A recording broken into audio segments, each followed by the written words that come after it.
everyone. I am Pat Soldano, President of Family Enterprise USA. We advocate for and promote generationally owned family businesses and their lifetime of savings at a national level in Washington, D.C. We work for all sizes of business, small, medium, and large, and all industries. So I'm very pleased to have with me today Nick Hindle, who is the CEO of HindlePower in Pennsylvania. So welcome, Nick. We appreciate you being on this call. Thank you, Pat. Thanks for having me. Absolutely.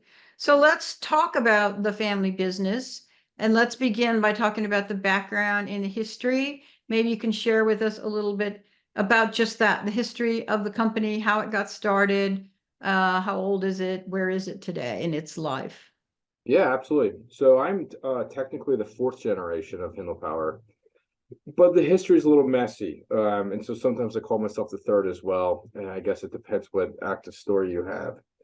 The business was officially started by my great-grandfather long ago, doing something completely different. And that business kind of fizzled. If you're familiar with the hardware industry or resistor industry, there was a company called Omite or Lockwasher. Actually, the original business became those two companies, but the Hindle family never was really involved once those companies really took off and got going. My grandfather went to World War II, born out of New York City area, and went into the Navy. And when he had returned, decided that he no longer wanted to work for anybody and he wanted to do something for himself. He was a budding young engineer. His father happened to be a salesman of transformers and different types of power generation type equipment.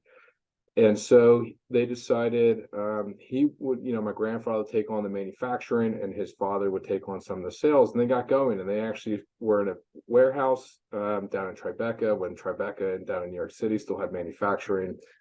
And they had a run at it, and it was pretty good. My grandfather, at the age of 40, had done so well that he had wanted to retire. And so if when he came out of the war around 25 years old, he had it. So for 15 years, he managed to do quite well, and had sold his business to another organization. And my grandfather was a really fiery type of guy, the type of guy I think that helped win us the war back then. And what he decided to do was, he didn't like the company that had bought him and thought that he could do it's kind of a funny story. He thought he could actually do a hostile takeover of the board, and he could then become in control of the company that bought him. Well, that backfired on him, and that company actually froze all of his assets, and he kind of limped back to New Jersey. This was up in Connecticut, after selling his company at the age of 40, which was still really good, but he came back with nothing. They froze everything, they took everything, and so he had to start all over again. And so he started all over again, and that company became Hindle Transformer, which eventually became Hytran. And he had his three sons into the business, my dad being the youngest of them. And like most family businesses, sometimes it works great, sometimes it doesn't. And long story short, my grandfather kind of let my dad go off on his own with the Power Systems Group, was the battery charger group. We came over here into Easton, Pennsylvania in 2000, and it's been great ever since. About 7 years ago, I started to get into the leadership of the company, and 2 years ago, actually technically 3 years ago from this time, I officially had the title of President and CEO. So depending on how you look at it, we're on our third or fourth generation. And the Hindle family, like my cousins on the other side, they are actively involved in that company as well. And so both sides of the company now have endured through three generations. It's pretty cool to see. Well, that is really fascinating. There's always it's great to hear all these stories behind the story of the family and the family business. So what is the company like now? How many employees do you have, and do you operate in just Pennsylvania or any other state? Well, we operate just in Pennsylvania. We're about 100 employees, and we're a manufacturing company. And we manufacture battery chargers, battery cabinets, distribution panels for our utility industry. And so HindlePower now operates, I should say, sells products in all 50 states, Canada, South America, Mexico as well. We even go over into the Middle East with some of the larger OEMs, take us over there for some of their larger projects. But the products we make are quite interesting. In fact, we have battery chargers in the Capitol. So the building behind you right now is our products in there as well. And what a battery charger, most people don't know what it is and what we do. We provide the DC backup system in every substation. And so the way that I think the best way to describe this is, if you are, in a house and you happen to pop a breaker, the normal thing to do is that people go down and they just flip the breaker over. Well, in a utility and electric infrastructure grid, when they lose or pop a breaker, that means people's homes no longer have power. And considering this is going to Washington, politicians definitely don't like when their districts have issues with power. That's something that usually get called about.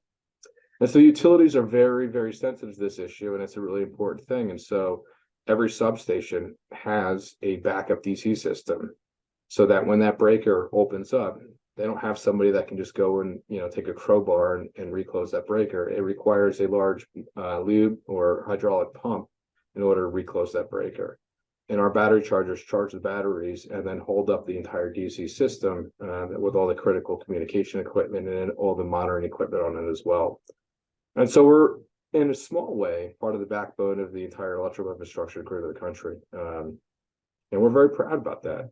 It's something that we hold very dearly to us. And so, yes, we're a small company, only about 100 employees, but we do all of our manufacturing on site, engineering, sales, supply chain administration, all out of Eastern Pennsylvania. Yeah, well, you should be proud of that. That's so, so critically important. And you're right. I had no idea that substations had backup. I mean, I understand backup battery power, but you just talked about it at a whole new level that I'm sure most people don't appreciate or understand. So thank you for doing that. And so when you talk about the 100 employees, which is a sizable business, do you have any of those that would be, we call generational employees? Like maybe you have a daughter, dad, son, mother, grandmother, whatever, working in the business? It's funny you say that. I shouldn't say it's funny. We have had those in the business. I wouldn't say we encourage that, although it's really interesting to see. We do have many employees that have been with us for over 30 years, though. And so we have incredibly low turnover, and most of our employees tend to like to stay with us for a long period of time. The business purpose is actually to improve the lives of its employees. That is the purpose of our organization. We care very much about our employees. We pride ourselves on being a small business that can do these types of things, but everything we do, when we think about it, boils down to a decision of whether this is a benefit for the employee or this is not a benefit for the employee. And we always try to make sure that all of our decisions are in the best interest of our employees.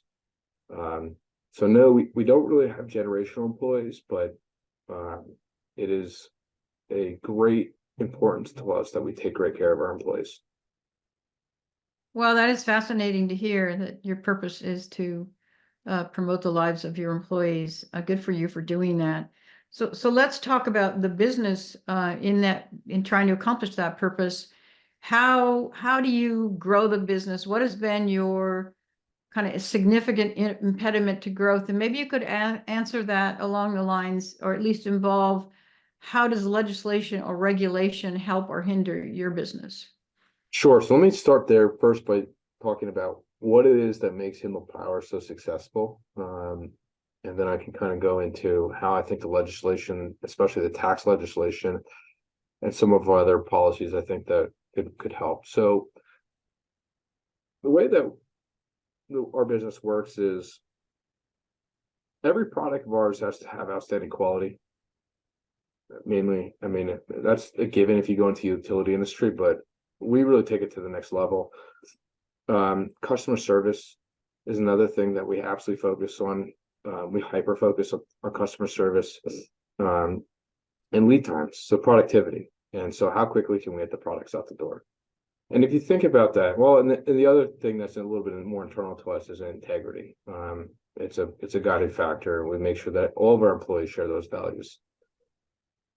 When we think about growth, HindlePower has never been a focus on we need to go get X amount of customers or whatever type of top line growth, we've always focused on if we can be great with our quality, great with the customer service, great with the lead times, we know that the growth is going to happen because we're going to outperform a lot of the other companies within our spec. And that has been our motto. And we've been fortunate because we've grown since the inception of 2000, we've grown about 14% on average every year. And Wow. and that's been going on for almost 20 years plus now. So we started out at 3 million. We're just this year approaching about 36 million. And so it's been very good. The growth, though, requires a lot of things. First off, if we think about the capital intensive nature of a manufacturing business, it requires the family to reinvest a lot of money back into the business. And in order to do that, we need cash and other types of financing things to do that. But like hopefully most family businesses, they tend to run more conservatively than a lot of other types of businesses out there. When you have businesses that have been in generations for a long time, you get the highs and the lows, and you need to make it through the lows. And so we've found that we like to run the business very conservatively. And so we like the most advantageous tax laws as possible out there. But I would say that in the last 3 years, it's been incredibly challenging from a tax policy standpoint, because I feel like we're at this critical nature, especially within manufacturing, or I should say we're at a critical junction really within manufacturing in the United States. The United States clearly has policies that they'd like to see manufacturing become a larger role within the GDP. At least that's what they keep telling us in Congress. But at the same time, we just went through a huge supply chain crisis. And so if you are manufacturing, or I think any type of business, you had to invest heavily on your balance sheet to increase your inventory if you want to still ship product, especially if you were involved in the power electronics industry where you had all these chip shortages. Which I'm happy to see the CHIPS Act, that was, I thought, a really benefit. I'd like to see them expand on that more. But I would say that's probably the only benefit I've seen there. And then the third thing that came out of all this that was really difficult is the IRC 174. So that was the R&D tax capitalization, or I should say they no longer allowed us in 1954 to deduct your R&D expenses directly for that year. Now we have to amortize it over 5 years. I can't tell you how badly that hurts. And I know that in our CPA's work, that has actually almost put some businesses out, unfortunately. Mm-hmm. So for what it's worth, we had to go back and add a substantial amount. And it felt like last year that I think every dollar we made, almost 70 cents went out to tax because of the change in the tax law on that one.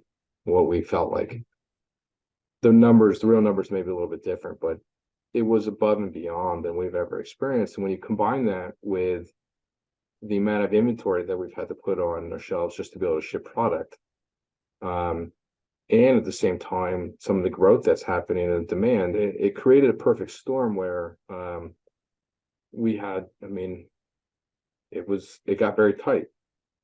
On top of that, we've, have a labor issue. Everyone's complaining about a labor issue. And so we've got, a really hard time attracting employees.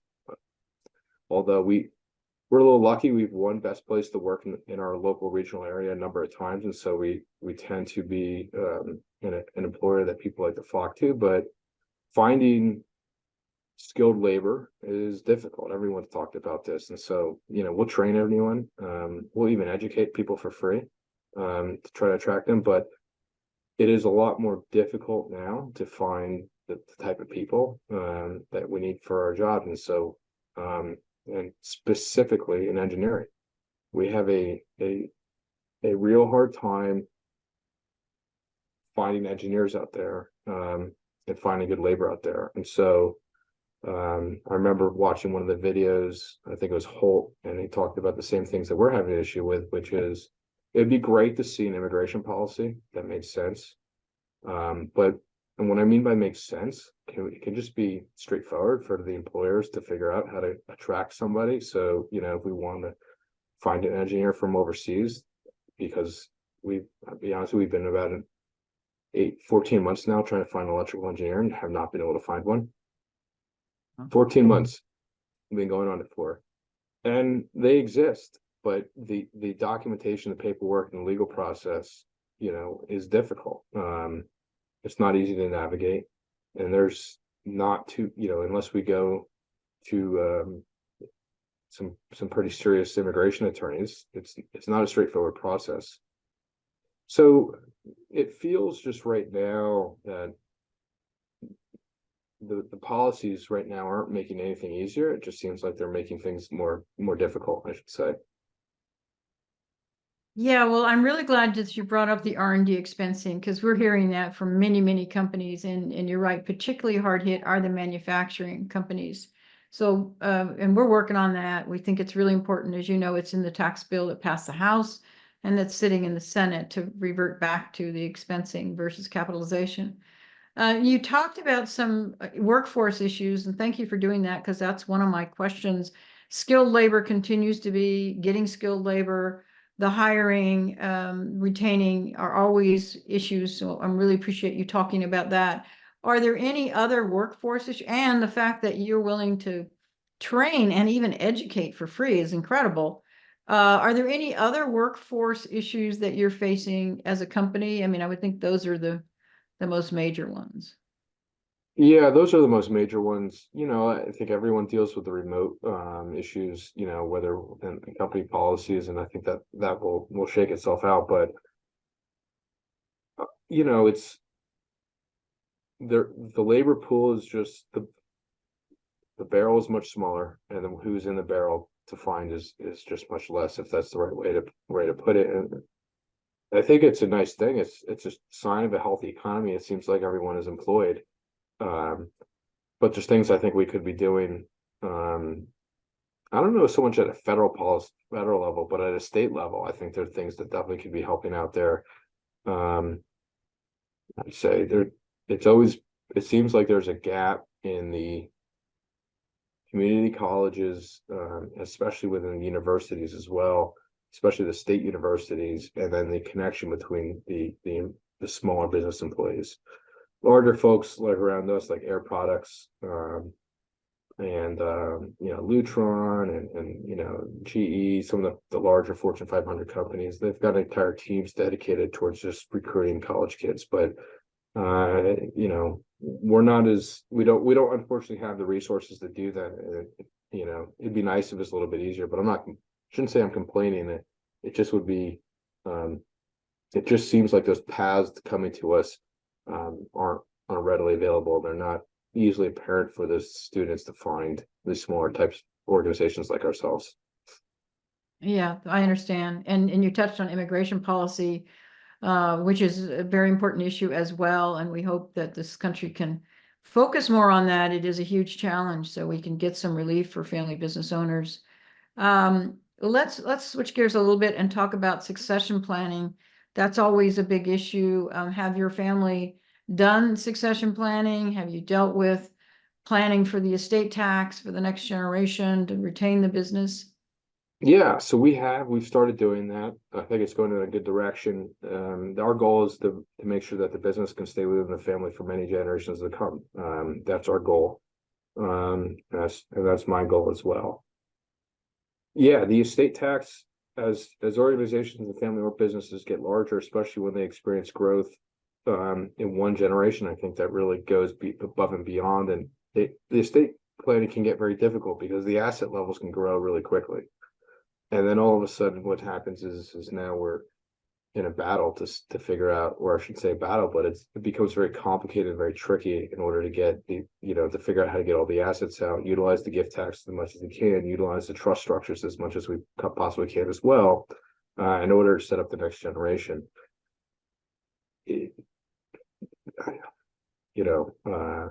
I really hope in 26 that they extend the gifting. But we'll see.